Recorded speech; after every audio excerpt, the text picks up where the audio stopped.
Ikaw ba brother yung tipo ng rider na naghahanap lang ng isang motorsiklo na pang service, matipid sa gasolina, matibay, low maintenance at higit sa lahat may piyesang makukuha sa mismong kasa? Baka ito na yung hinahanap mo brother, the Monarch Cub 110. Pero bago tayo magpatuloy sa ating walk around sa mga nais pong suportahan ng ating YouTube channel, ay huwag nyo pong skip ang ads. At kung dito naman po kayo sa Facebook na nanonood, i-share nyo naman po ang ating episode. So mga brad, let's go sa go!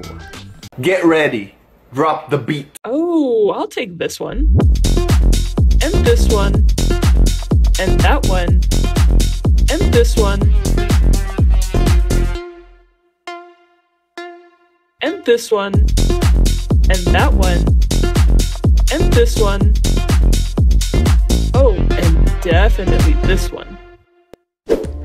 Ang Cub 110 ng Monarch Motorcycle isang underbone bike mga brad. Pero pag nakita nyo ang kanyang disenyo ay isa itong classic na motorsiklo. Ito po yung mga panahon ng araw na nauuso yung mga pang-service na motor. At syempre pa hindi rin natin matatago ang pagiging utilitarian na pormahan nitong motor. Tignan nyo naman yung itsura. Dito sa harap mga brothers, meron siyang classic rounded headlight. Pero wag ka mga brad, naka-projector lamp ito at pinaiilaw din niya ng daytime running lights na naka-LED ang bombilya. Ang turn lights natin dito, naka-ordinary bulb lang naman pero maganda naman ang bato niyan o malinaw. Pagdating dito sa bandang gitna mga brad, eto bibihira na natin itong makita sa mga ganitong klaseng motorsiklo. Meron siyang front carrier na pwedeng paglagyan ng mga gamit o maliit na kahon at kailangan nakatali yan mga brothers para safe po, no? At makikita natin dyan mga brothers ang premium badge ng logo ng Monarch Motorcycle sa bandang kaliwa dito sa harapan. At syempre pa mga brothers, naka-conventional telescopic fork ang ating suspension dito sa harap. At ang fender natin dito tama naman ang laki para maproteksyonan ang makina at ang ilalim ng motorsiklo para sa mga putik at dumi. Gumagamit nga pala ito mga brothers ng 1.6 by 17 inches pagdating sa kanyang rim diameter o tire size, no? At syempre pa mga brothers, naka-tube type lang naman ito dahil nakarayos pa ang gulong nito. Kahit budget siya mga brad, tignan nyo yung preno, di ba? Naka-front disc brake with a dual piston pot caliper pa yan. Tapos may design pa yung kanyang disc rotor para hindi basta-basta mag-init yung mismong rotor niya at saka yung disc pad. Yan po yung pinaka-purpose niya, no? So ang astig talaga ng motor na ito kahit budget lang siya. Going in the rear mga brothers on the wheels, makikita natin dito yung solid na bakal na grab bar niya. Meron pa nga yung pinaka parang handle dyan para hindi ka kalyuhin pagka kumakapit ka sa grab bar niya. At ang ating tail light dito at ang mismong turn lights dito sa likod pinagsama na sa isang assembly, no? Classic ng datingan nito na parang nakaumbok lang siya. Tapos naka-bulb type lang yan. Pero okay naman yan mga brothers. Pwede nyo namang upgrade yan kung nahihinaan kayo. Pero para sa akin, malakas na yan, no? Naka-extend ang ating rear fender dito mga brothers at sinamahan na rin yan ng reflector for added visibility. Naka-dual shock ang ating rear suspension dito at ang kagandahan, fully adjustable ito. So, pwede nyo pong adjust, depende po yan sa bigat at sa mga kinakarga nyo dito sa motorsiklong ito. Semi-straight muffler po ang meron tayo dito pero hindi naman siya ganun kahabaan. Tama lang po. Naka-flat finish high tempo ang kulay niya na black and then meron tayo dyang heat guard na naitim na rin ang kulay for the protection ng ating rider at sa aangkas sa motorsiklong ito. Pinahihinto naman ito ng drum brake pagdating dito sa preno sa likod, no mga brothers. In bike fitting mga brothers, siguradong hindi kayo papahirapan itong Cub 110 ng Monarch Motorcycle na isa ngang underbone cab. Kasi meron lang siyang bigat na 86 kg.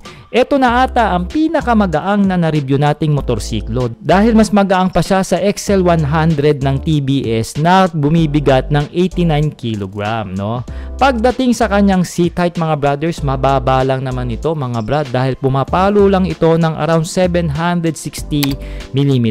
Sa kagaya kong 5'4", nakalapat ang ating dalawang paa dito. Siguro kung mga 5'3", 5'2", o 5'1", o 5 flat kayo, sigurado mamamanage nyo pa rin ang motorsiklong ito. At sa ground clearance, above minimum siya dahil tumataas ito ng around 170 mm. So mataas-taas po ito. So sa mga malalaking hams, malalalim na lubak, at kung ano pa yan sa madadaanan nyo sa kalye, siguradong hindi basta-basta tatama ang underneath ng motorsiklo. Upright po ang riding position natin dito mga brothers, kaya naman mabisang-mabisa ito i-long ride at kahit maista ka pa sa nakakabwisit na traffic sa mga syudad dito sa Pilipinas. Kaya sa bike fitting mga brad, approved talaga sa akin ang motorsiklong ito. Alright mga brothers, pag-usapan na natin kung anong makikita dito sa manibela nitong Cab 110 ng Monarch. Dito sa gitna mga brothers, no, naka-digital meter siya. Nakaka-amaze ng isipin kasi mga brad dahil isa itong budget na underbone cab, no, pero naka-digital siya. Dito sa kaliwa meron siyang choke, and then yung horn, left and right, and also high beam and low beam. Naka-ordinary lang naman ang mga levers nito, and also yung kanyang handle grip.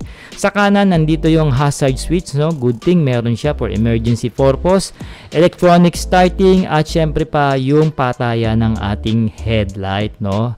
At dito sa baba meron siyang standard ignition pagdating sa kanyang susian, at meron siya ritong parang lug compartment. Ang tawag ko nga dito mga brothers, parang lunchbox kasi sakto yung isang bote ng tubig dyan, at pwede ka pa makapaglagay ng chibog dito sa bandang right side niya. Na-open po yan at nalalak mga brothers. And then kung nagwa-wonder kayo kung nasaan yung kanyang tangke, nasa ilalim po ng upuan. O di ba sosyal pagka magpapagas ka, di ba? And then meron itong 3.8 liters pagdating sa kanyang tank capacity. At meron akong tansya dito pagdating sa fuel consumption. Napapalo ito ng around 55 to 60 kilometers per liter, no? Parang sabihin na natin piso isang kilometro. Kasi matipid po ito mga brad dahil lang po sa liit ng kanyang displacement. Tapos yung upuan sa likod, natatanggal yan. Pwede nyong lagyan ng mga basket o lalagyanan o top box, o hindi kaya naman tindahan kung gusto nyo pong gamitin sa negosyo ito. Yan, madalas ko nakikita, no, ginagawang parang maliit na tindahan yung likod ng motor. Pwede rin pong gawin yan ng Cab 110. So napakasulit. Sa makina, meron lang naman siyang 110cc. Single cylinder, single overhead cam na dalawa yung kanyang valvula, no? Kaya nitong makadulo mga brothers ng 6.8 horsepower at 7,500 RPM, at kayang umarangkada ng 7.2 Nm of torque at 6,500 RPM. Naka 4-speed po ito na semi-automatic mga brother. Meaning po wala po siyang clutch. Pakambyo-kambyo lang po kayo mga brad. At syempre pa naka air-cooled lang po ito dahil mababa lang ang kanyang compression ratio na pumapalo ng 9.0:1. Carburetor naman ang fuel system nito, kaya naman napakadaling i-maintenance at low maintenance lang po ang motorsiklong ito dahil carb type pa siya, no? At syempre pa hindi rin kayo mamumroblema ipagawa ito kahit mabaha o kung anong mangyari sa motorsiklo dahil po tinatanggap ito ng mga motorcycle shop dahil nga po carburetor system ang kanyang fuel system. Alright? Alright mga brothers, on the wheels, tapos na nga natin i-discuss ang specs and features nitong Cab 110 ng Monarch na isang sulit na underbone cab for the utilitarian use. Ngayon naman, pag-usapan natin ang presyo ng motor na ito. Kung gusto nyo po siyang i-cash, meron po siyang presyo na 48,000 pesos. Ngayon, kung babayaran nyo po yan ng buo, madi-discount po yan ng 2,000, so 46,000 pesos na lang po siya. At meron siyang minimum down payment na 3,000 pesos. Alright?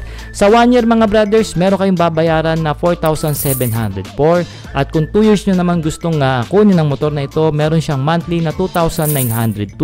At kung 3 years, meron siyang babayaran na 2,270 monthly. At ang rebate po ng Monarch at Skygo ay ganun pa rin na 200 pesos. So mga brothers, sino ba rito ang nagustuhan ang motor na ito? Mag-comment po kayo ng yes. At ano-ano pa ba sa motor ng Monarch ang gusto nyong pa-walk around review? I-comment nyo rin po ang inyong suggestion dyan sa comment section. At mga brothers, maraming salamat po sa pagsama nyo hanggang dito sa dulo ng ating vlog. Ako po si Art ng Sork Moto. Ride safe and cheers!